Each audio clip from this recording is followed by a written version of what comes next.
The evening flight from New York to San Francisco was nearly full as passengers settled in for the 6-hour journey across the country. Among them was Thomas Chen, the 48-year-old CEO of Next Gen Solutions, a tech company that had recently made headlines for its innovative work in renewable energy software. Thomas had just finished a week of back-to-back meetings with investors and was looking forward to a quiet, comfortable flight home. Walking through the airport earlier, nobody would have guessed Thomas was worth millions. He preferred simple clothes, today a navy blazer over a plain white shirt, and carried just one sleek leather briefcase. The only hint of his success was the platinum frequent flyer card he handed to the gate agent, who smiled warmly as she welcomed him aboard. "Good evening, Mr. Chen.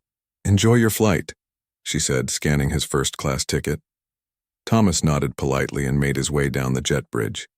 He had been flying first class for years now, but still remembered the days when he could barely afford a middle seat in economy. His parents had moved to America with almost nothing when he was just 10 years old. They had taught him to work hard but stay humble, values he still lived by despite his success. Once on board, Thomas settled into seat 2A, a window spot that offered both privacy and a view. He carefully placed his briefcase under the seat in front of him and took out a book he'd been trying to finish for weeks. The cabin filled with the usual pre-flight sounds, the click of overhead bins, friendly greetings between flight attendants and regulars, the soft hum of the air conditioning. "Welcome aboard," said a flight attendant named Brian, offering drinks to the passengers across the aisle while barely glancing in Thomas's direction. Thomas didn't mind. He wasn't one to demand attention. He politely declined when another crew member eventually offered him water, saying he'd wait for after takeoff. The plane pushed back from the gate right on time, and soon they were climbing through clouds painted orange by the setting sun. About an hour into the flight, the dinner service began. Thomas had pre-ordered the grilled salmon with roasted vegetables, his usual choice for long flights. He watched as flight attendants rolled carts down the aisles and began serving passengers in the first-class cabin. The lady across from him received a steaming plate that smelled wonderful. 2 rows ahead, a gentleman was already enjoying what looked like the same salmon dish Thomas had ordered. But when the cart reached his row, something strange happened. The flight attendant, a woman with blonde hair pulled into a tight bun, simply rolled past him without a word. Thomas waited patiently, thinking perhaps they were serving in a different order tonight. 5 minutes passed, then 10. All around him, passengers were eating their meals, the gentle clink of silverware filling the cabin. Thomas pressed the call button. It took 3 minutes before anyone responded. "Yes?" asked the same blonde flight attendant, her smile not quite reaching her eyes. "I think my meal was missed," Thomas said softly, not wanting to cause a scene. "I pre-ordered the salmon."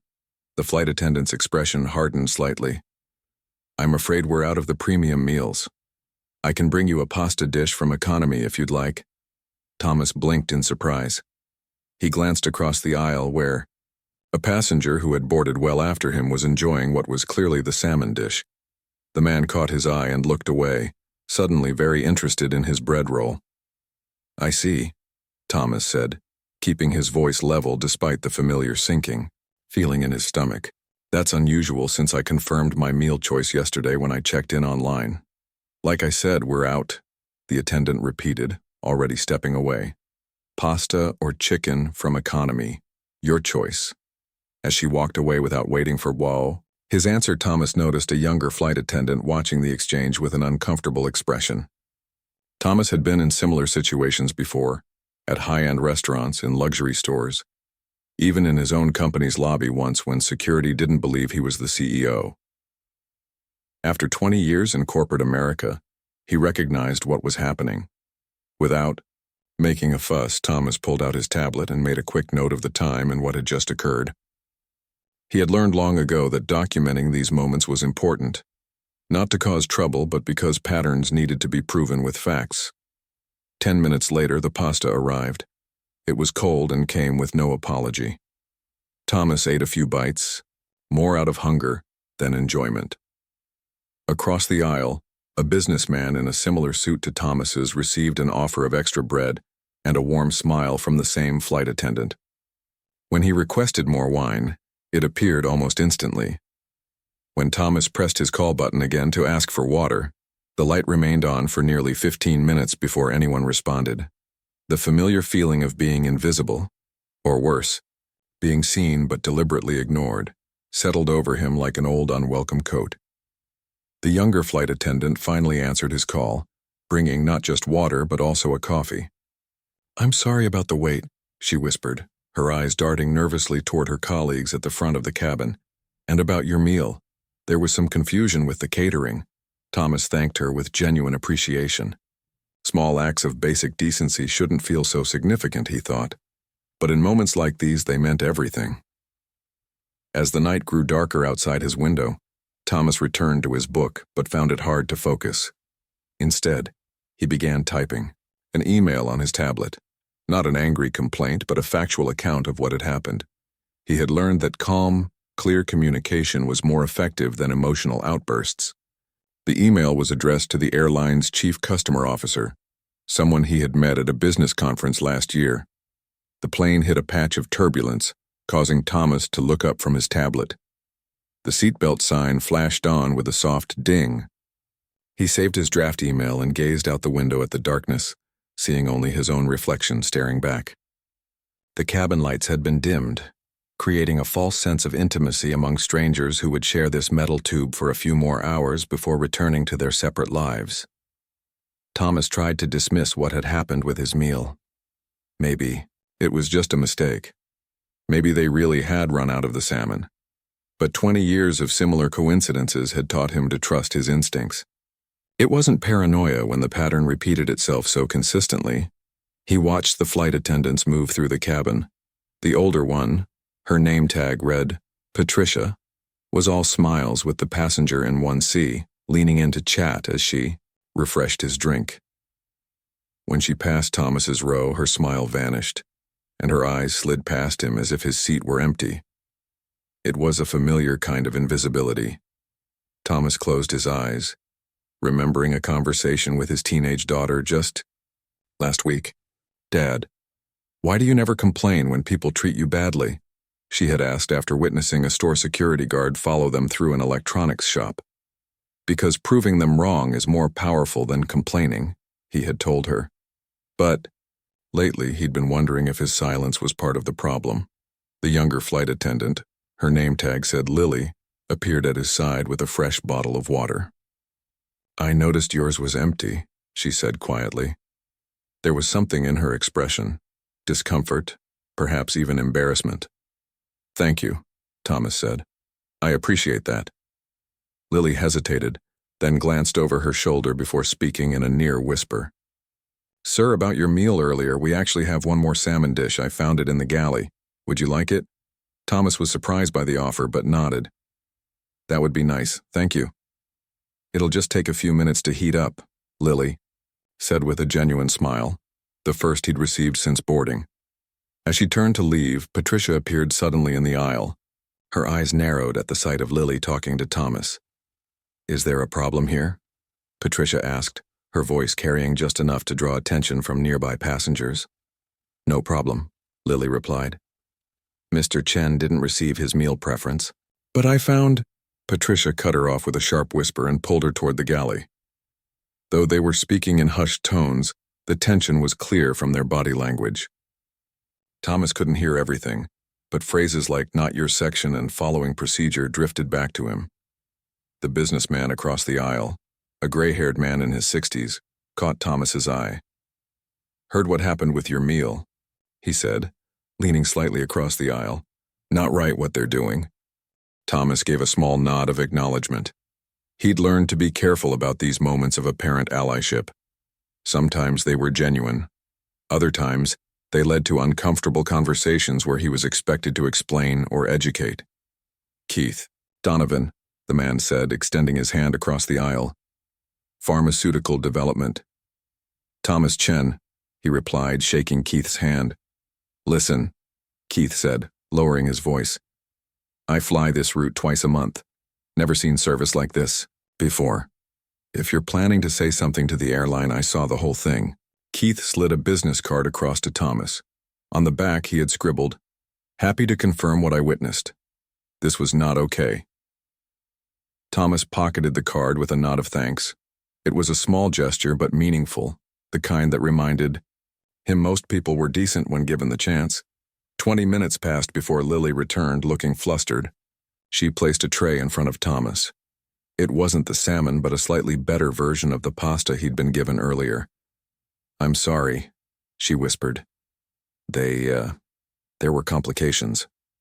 Her eyes darted toward the front of the cabin where Patricia was watching with crossed arms. "It's fine," Thomas assured her. "Thank you for trying." As Lily walked away, Thomas picked up his phone and took a discreet photo of his meal. Then he opened his email draft again and continued typing, adding details of what had just occurred.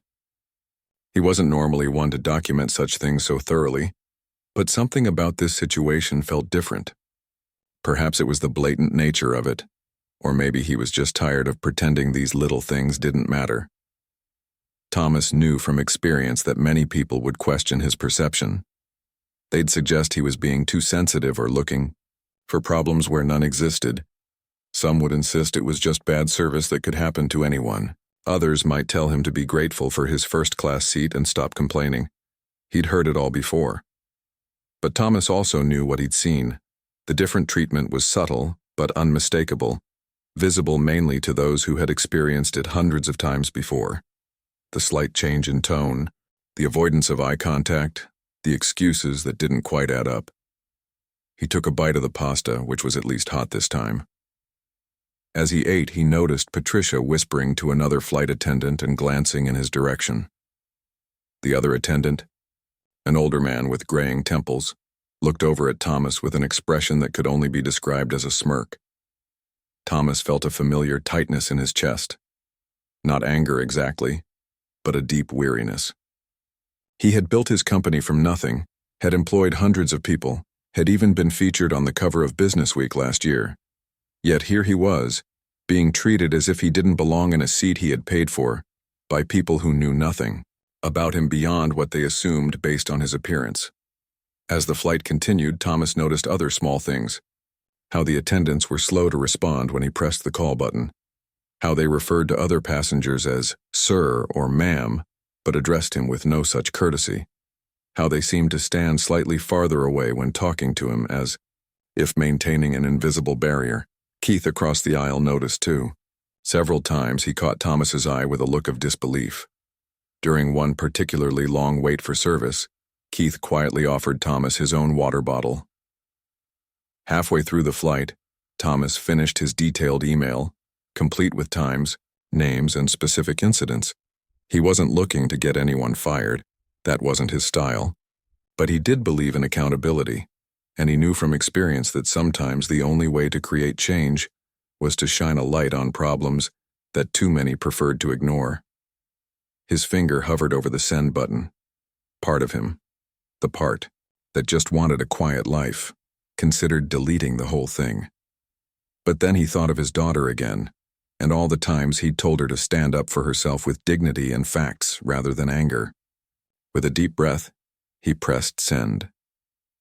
The plane began its descent into San Francisco, the lights of the city appearing like scattered gold below. Thomas had managed to finish his book during the last hour of the flight, finding some peace in the familiar routine of reading.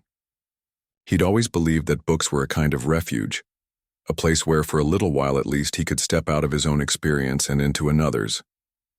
Ladies and gentlemen, we're beginning our final approach into San Francisco International Airport. The local time is 10:42 p.m. and the temperature is a cool 58 degrees. Please return to your seats and fasten your seatbelts. Thomas closed his book and looked out the window. Despite everything that had happened during the flight, there was still something magical about watching a city appear from the darkness, growing larger as the plane dropped through the clouds. He put away his tablet and fastened his seatbelt, preparing for landing. What Thomas didn't know was that his email had already set things in motion. The airline's customer service system had flagged his message as high priority, not just because of its content, but because the sender was recognized as the CEO of a company that spent millions on corporate travel each year. The email had been automatically forwarded to the regional manager, a woman named Rita Patel, who happened to be working late at the San Francisco office. Rita had read the email with growing concern. After 20 years in the airline industry, she recognized the seriousness of what Thomas described. She immediately forwarded the message to the airline's legal department and then made a decision. She would meet this flight personally. The plane touched down with a gentle bump, taxiing to the gate as passengers began the familiar routine of gathering belongings and checking phones for missed messages. Thomas waited patiently, never one to rush to the aisle the moment the seatbelt sign turned off. He watched as Patricia and the other flight attendants suddenly became all smiles, thanking everyone for flying with them. "Thank you for choosing our airline," Patricia said to the businessman across from Thomas, her voice warm with practiced hospitality. When Thomas stood to retrieve his briefcase from the overhead bin, she looked right through him without a word. This final slight might have gone unnoticed by most passengers, but to Thomas it was just the last in a series of small cuts. He took a deep breath and reminded himself that soon he'd be home, where none of this would matter. As passengers began to file off the plane, Thomas noticed something unusual happening at the front of the first-class cabin. A woman in a sharp navy suit stood just inside the aircraft door, speaking quietly with the lead flight attendant. The attendant's face had turned pale. Thomas waited his turn, then made his way up the aisle toward the exit. As he approached, the woman in the navy suit stepped forward. "Mr. Chen?" she asked, extending her hand. "I'm Rita Patel, Regional Manager for Customer Experience. Would it be possible to speak with you for a moment before you continue to baggage claim?" Thomas was surprised but shook her hand. "Of course. We can talk in the lounge if that's all right with you," Rita said, gesturing toward the jet bridge. "It's more comfortable there." As they walked together, Thomas noticed Keith giving him a curious look. Thomas gave a small nod to acknowledge him as Keith mouthed, "Good luck." The airport was quieter now, with most flights having already arrived or departed for the evening. Rita led Thomas to a private corner of the first-class lounge, where two comfortable chairs were arranged around a small table. "Mr. Chen, I want to sincerely apologize for your experience on today's flight," Rita began, her expression serious. "I received your email and I want you to know that we're taking this very seriously." Thomas hadn't expected his message to receive attention so quickly. "Thank you for that," he said. "I appreciate you taking the time to meet me." "Of course," Rita replied. "What you described shouldn't happen on any flight to any passenger. We're opening an investigation immediately." Before Thomas could respond, his phone buzzed with a notification. He glanced down at the screen and was startled to see a social media alert with his name mentioned. Confused, he opened it to find that "First Class While Asian" was trending, with thousands of posts already appearing. "I'm sorry," he said to Rita, "but something strange is happening." Rita nodded grimly. "Yes, I was going to mention that. It appears another passenger on your flight recorded part of what happened and shared it online. The post has gone viral in the last 20 minutes. Thomas felt a sinking feeling. He had never wanted public attention, just accountability from the airline. "What exactly did they record?" Rita pulled out her tablet and turned it so Thomas could see. The video showed the moment when Patricia had pulled Lily away after she tried to help Thomas, followed by Patricia deliberately ignoring Thomas while warmly greeting other passengers. The caption read, "Watched this successful Asian man get treated like garbage in first class for 6 hours straight. Our sky-high airlines do better." The video had already been shared thousands of times. Thomas read some of the comments, many from people sharing similar experiences or expressing outrage. Others defended the airline or questioned whether there was more to the story. "I never wanted this kind of attention," Thomas said quietly. "I understand," Rita replied. "But perhaps it needed to happen. These incidents often go unreported or unaddressed. Your email alone would have triggered our internal processes. But this," she gestured to the tablet, "this is going to force a much bigger conversation." Thomas thought about what his parents would say. They had always taught him to avoid making trouble, to work twice as hard and expect half the credit. But they had also taught him about dignity and standing up for what was right. What happens now? he asked. We've already begun reviewing the flight records and will be interviewing all crew members, Rita explained. I'd like to ask if you'd be willing to provide a more detailed statement when you have time. Not tonight, of course, she added quickly. You must be tired. Thomas nodded. I can do that. In the meantime, Rita continued, I want to assure you that this isn't representative of our values as an airline. I know that doesn't change what happened, but I want you to know that there will be consequences. As they continued talking, Thomas's phone kept buzzing with notifications. The story was spreading faster than either of them had anticipated. What had happened on that ordinary flight was striking a chord with people across the country.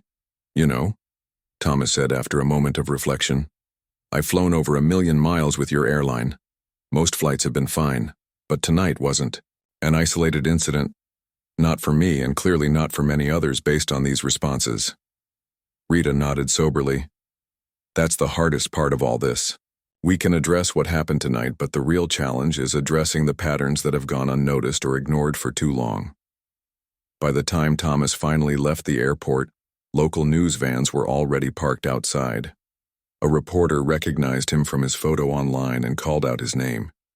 Thomas simply smiled politely, shook his head, and continued walking to his waiting car. Morning light streamed through the windows of Thomas's home office as he scrolled through his emails. It had been 3 days since the flight incident, and he had barely kept up with the flood of messages. Some were from journalists seeking interviews. Others were from people sharing their own stories of discrimination. Several were from business associates expressing support. Thomas sipped his coffee, feeling overwhelmed by the attention. He had never sought to become the center of a viral story. His entire career had been built on quiet competence and letting his work speak for itself. Now suddenly he was a hashtag. His phone rang, the airline's number again. They had called twice already this morning. With a sigh, Thomas answered. Mr. Chen, this is Nina from the airline's executive relations team. I'm calling to update you on our investigation. Would this be a good time to talk? Thomas agreed, putting the call on speaker so he could continue reviewing emails. Yes, go ahead. First, I want to thank you again for bringing this situation to our attention, Nina began. Our investigation has been thorough, and I want to share what we've found. What followed surprised even Thomas. The airline had discovered that there were indeed plenty of first-class meals on board, contradicting what Patricia had told him. The flight logs showed no shortage of premium options. We've also reviewed the crew's communication during the flight, Nina continued. There were concerning exchanges about you before you had even interacted with any of them. Thomas frowned. What do you mean? Nina hesitated. I'm not comfortable sharing the exact messages, but there were derogatory comments made when your name appeared on the passenger manifest. Comments that suggest certain assumptions were made before you even boarded. Thomas felt a familiar heaviness in his chest. So it hadn't been his imagination. The crew, or at least some of them, had decided how they would treat him before ever seeing his face. We've also spoken with Lily Chen, no relation to you, Nina added quickly. She confirmed that there were adequate meals and that she was instructed not to serve you the premium option. And what did Patricia say? Thomas asked. She denied any wrongdoing and claimed it was a catering mix-up, Nina replied. But the evidence contradicts her account at every turn. As the conversation continued, Nina revealed that the airline had uncovered previous complaints against Patricia and 2 other crew members on that flight. Nothing that had resulted in disciplinary action, but a pattern that should have raised red flags. Mr. Chen, I need to ask, what would you like to see happen here? Nina's question was direct. Thomas thought carefully before answering. He wasn't interested in punitive measures for their own sake, but he did believe in accountability. I want systemic change, he said finally. This isn't about one bad flight or one rude flight attendant. It's about a culture that allows these incidents to happen repeatedly without consequence. After the call ended, Thomas walked to the kitchen for more coffee. His wife Lynn was already there, reading news on her tablet. You're all over the business pages, she said, showing him the screen. The airline's stock had dropped significantly for the 3rd day in a row. Investors were concerned about potential boycotts and damage to the brand's reputation. Thomas shook his head. That wasn't my intention. I know, Lynn said, squeezing his hand.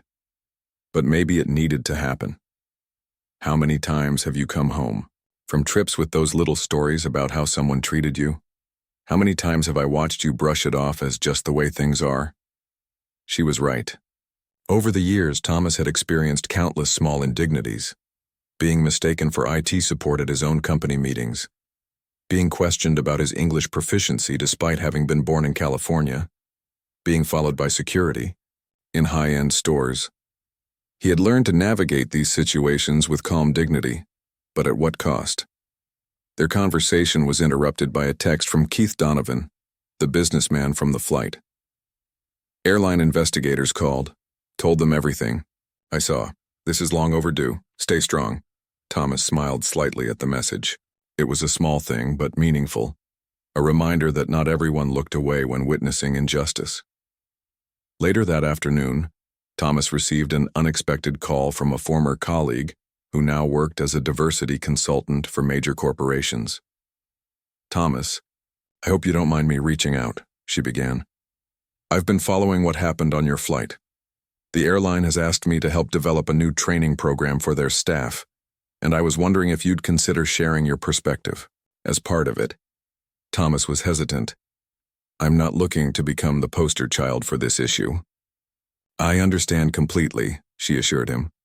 But your experience and how you handled it could help create meaningful change. We wouldn't use your name or details without permission. It's just that your approach, documenting facts rather than reacting emotionally, is exactly what helps companies understand these aren't subjective complaints. As Thomas considered her request, his daughter May walked into his office. At 16, she was already showing the same quiet determination that had helped Thomas build his company. Dad, have you seen this? She asked, showing him her phone. On the screen was a forum where hundreds of people were sharing similar experiences of discrimination during travel, not just on airlines but in hotels, rental car agencies, and restaurants. It's like you opened a floodgate, May said. All these people finally feel like someone might actually listen. Thomas scrolled through the comments, seeing story after story that echoed his own experience. Some were far worse than what he had endured.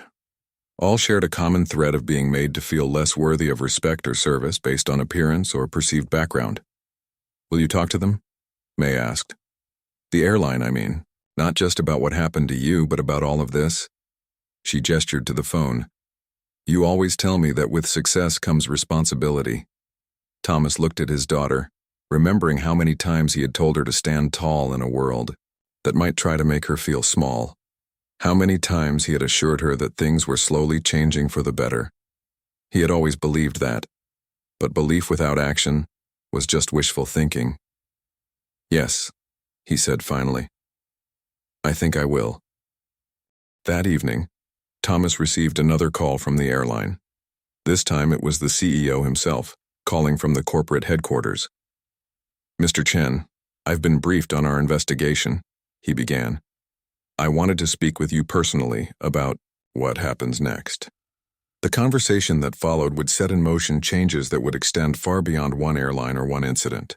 As Thomas hung up the phone, he felt something he hadn't expected, a sense of cautious hope that perhaps this time, things might actually change. 2 weeks after the flight incident, Thomas stood in front of the floor-to-ceiling windows of his company's conference room. The San Francisco skyline stretched before him, but his mind was elsewhere. In 10 minutes, he would sit down with airline executives to discuss the changes they planned to implement following the investigation. You ready for this? Asked Lynn, who had insisted on joining him for the meeting. She handed him a cup of coffee, strong, no sugar, just how he liked it. As ready as I'll ever be, Thomas replied. He straightened his tie, a simple habit from years of important meetings. This one felt different, though. Not about business deals or profit margins, but about something more fundamental. The news had broken yesterday. The airline had fired the entire flight crew involved in the incident, everyone except Lily, the young flight attendant who had tried to help. The announcement had triggered another wave of public interest, with opinions ranging from strong support to accusations of overreaction. Thomas had mixed feelings about the outcome. He hadn't set out to get anyone fired, but he understood the airline's position. An internal review had revealed that Patricia and 2 other crew members had a history of similar complaints that had been ignored or minimized. The problem wasn't just one bad day or one bad decision. It was a pattern that management had failed to address. Mr. and Mrs. Chen. The assistant appeared at the door. "They're ready for you in the boardroom." The meeting that followed was unlike any Thomas had experienced in his business career. Instead of the defensive corporate response he had half expected, the airline executives were surprisingly candid. They outlined a comprehensive plan that went far beyond simply punishing the crew members involved. "We're implementing a complete overhaul of our training program," explained the chief operating officer, sliding a folder across the table. "And we'd like your input on it, Mr. Chen. Not just as the person who experienced this incident, but as a business leader who understands organizational change." Thomas opened the folder to find a detailed outline for a new company-wide training initiative. It addressed not just obvious discrimination, but the subtle behaviors that created unwelcoming environments for certain passengers. The airline had also hired an independent firm to audit their complaint system after discovering how many similar reports had been mishandled or ignored. "We've also created a new position," added the CEO, "a chief inclusion officer who will report directly to me and have actual authority to implement changes across departments." The discussion continued for over 2 hours. Thomas shared his thoughts openly, drawing not just from his experience on the flight, but from a lifetime of navigating similar situations. Lynn occasionally added her perspective, especially on how the company could better track and address patterns rather than isolated incidents. As the meeting wrapped up, the CEO made an unexpected request. "Mr. Chen, would you consider joining our advisory board? We need people who will hold us accountable and provide honest feedback as we move forward." Thomas promised to consider it, though part of him wanted to put the whole incident behind him. As they left the building, reporters were waiting outside. Thomas had declined all interview requests until now, but today felt different. "Mr. Chen, do you think the airline's decision to fire the crew was justified?" called out one reporter. Thomas paused. "This was never about punishing individuals," he said carefully. "It was about recognizing a problem and addressing it honestly. The airline has taken important first steps, but real change happens over time, not overnight." Another reporter pushed forward. "Some people are saying this was blown out of proportion, that it was just poor service, not discrimination. How do you respond to that?" Lynn squeezed Thomas's hand supportively as he considered his answer. "When you experience something once, it might be a mistake," Thomas replied. "When you experience the same thing dozens of times over many years, in different places with different people, you start to see the pattern. The difference now is that we have the evidence to show these aren't isolated incidents or misunderstandings." 6 months later, Thomas found himself back on the same flight route, seated in 2A just as before. Life had changed considerably since that night. His company had launched a partnership with several major travel businesses to develop a reporting system for discrimination incidents. The app, called Travel Fair, allowed travelers to document their experiences and identified patterns that might otherwise go unnoticed. The airline had become an early adopter, implementing the system across their entire operation. Early data showed that simple awareness of the reporting tool had already reduced incidents by nearly 30%. When problems did occur, they were addressed immediately rather than being buried in customer service logs. As Thomas settled into his seat, a flight attendant approached with a warm smile. "Good evening, Mr. Chen. Can I get you something to drink before takeoff?" It took him a moment to recognize her, Lily, the young attendant who had tried to help him months ago. She was wearing a new pin on her uniform that identified her as a training supervisor. "Just water, thank you," Thomas replied, returning her smile. "It's good to see you again." "You too," she said. "Things have changed quite a bit around here since your last flight with us." As the plane prepared for takeoff, Thomas thought about all that had happened since that night. The story had faded from the headlines, but its impact continued to ripple outward. Over 20,000 people were now using the Travel Fair app, documenting everything from subtle slights to serious discrimination across the travel industry. More importantly, companies were actually responding to the data. Several major airlines and hotel chains had revised their training programs. A few had even adjusted their hiring practices to ensure their staff better reflected the diversity of their customers. It wasn't perfect. Change never was. Some dismissed the whole effort as political correctness gone mad. Others complained it didn't go far enough. But for the first time in Thomas's experience, there was at least acknowledgement that the problem existed and genuine efforts to address it. His phone buzzed with a text from his daughter. "Good luck at the conference, Dad. Proud of you." Thomas smiled. May had been his biggest supporter throughout this journey, reminding him why it mattered when the criticism became too loud or the progress seemed too slow. As the plane accelerated down the runway, Thomas looked out at the fading daylight. He thought about all the people who had reached out to share their stories after his went public, hundreds of them, each carrying their own memories of being made to feel less worthy of respect or service. Each one dealing with it in their own way, just as he had always done. The difference now was that they weren't all dealing with it alone. Something had shifted, a small change perhaps, but sometimes small changes were the beginning of bigger ones. The plane lifted into the air, leaving the ground behind. Thomas settled back in his seat, feeling something he hadn't expected. When this all began, a sense of peace and perhaps even progress.